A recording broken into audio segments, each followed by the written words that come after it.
సారి మీరు చూసి ఒక్క నమస్కారం చేశారనుకోండి, అది పరమమంగళములను ఇవ్వగలుగుతుంది.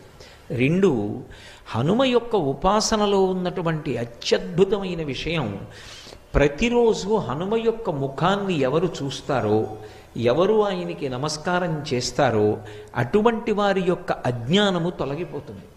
చాలా తొందరగా వారికి జ్ఞానకటాక్షము కలిగేటటువంటి అదృష్టాన్ని పొందుతారు. ఎందుచేత అంటే ఆయన భర్గస్వరూపుడై ఉంటాడు అని పరాశర సంహితలో ఆయన యొక్క ఉపాసన రహస్యాన్ని చెప్తారు.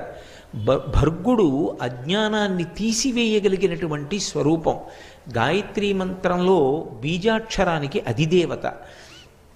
అటువంటి భర్గస్వరూపుడైనటువంటి హనుమ యొక్క ముఖాన్ని, ఆయన యొక్క రూపాన్ని ఎవరు చూస్తారో వారికి మంగళములు ఇవ్వబడతాయి. అందున